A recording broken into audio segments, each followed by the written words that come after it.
Dear students, I have told you the definition of figures of speech just now.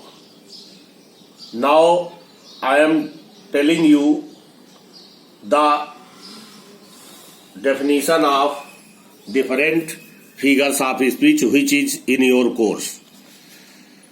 First of all, you must know that there are 7 figures of speech in your course.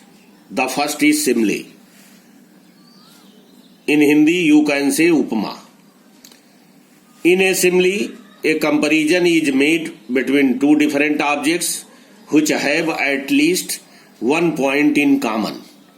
It is usually introduced by such words as like, as, so, or as, or so as. For example, life is like a dream. Rana Pratap was as brave as a lion. In Hindi, you can say that उपमा अलंकार वह अलंकार होता है जिसमें दो अलग अलग वस्तुओं की तुलना होती है, जिसमें कम से कम एक पॉइंट कॉमन पाया जाता है।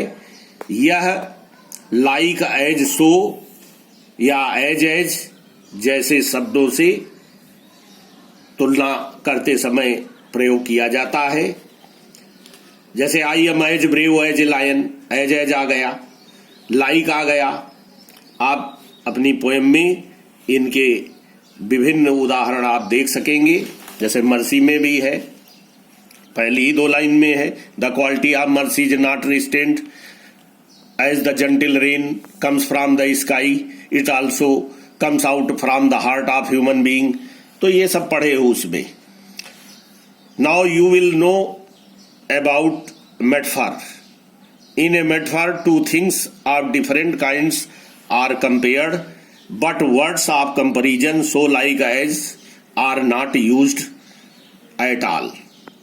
For example, life is a dream. Sardar Patel was a man of iron will. You cannot see these words in this figure of speech. रूपक अलंकार वह अलंकार होता है जिसमें दो अलग अलग वस्तुओं की तुलना तो होती है, लेकिन तुलना करने के लिए लाइक, एज, सो आदि शब्दों का प्रयोग नहीं होता। Now you will see the definition of personification. In personification, lifeless objects or abstract ideas are spoken of as having life and intelligence. For example, experience is the best teacher. Second example, death lays his icy hands on king. So in this figure of speech, the subject is inanimate, lifeless, but it is described as it has life and intelligence. कहने का मतलब कि मानवीकरण अलंकार वह अलंकार होता है जिसमें निर्जीव चीजों को या निराकार विचारों को ऐसे वर्णन किया जाता है जैसे कि उसमें जीवन है या उसमें बुद्ध विवेक ज्ञान है। एग्जाम्पल देख रहे हो, डेथ में यहाँ निर्जीव है लेकिन सजीव मानकर किया गया। एक्सपीरियंस को इसी तरीके से बहुत से उदाहरण, let not ambition mock their useful toil, पढ़ोगे the elegy written in country churchyard में ये है। But patience prevent that murmur soon replies, आप पढ़ोगे on his blindness John Milton वाली पोएम में। इसी तरीके से बहुत से एग्जाम्पल इसके आपको मिलेंगे और एक्सप्लेनेशन करते समय पोएटिक ब्यूटी में इनको आपको लगाना है। 4 नंबर का इधर रहता है और एक्सप्लेनेशन में यदि लगाओगे तो उसमें और नंबर अच्छे आपके मिलेंगे। Now you will know about apostrophe. An apostrophe is a direct address to the dead, to the absent, or to a personified object or idea.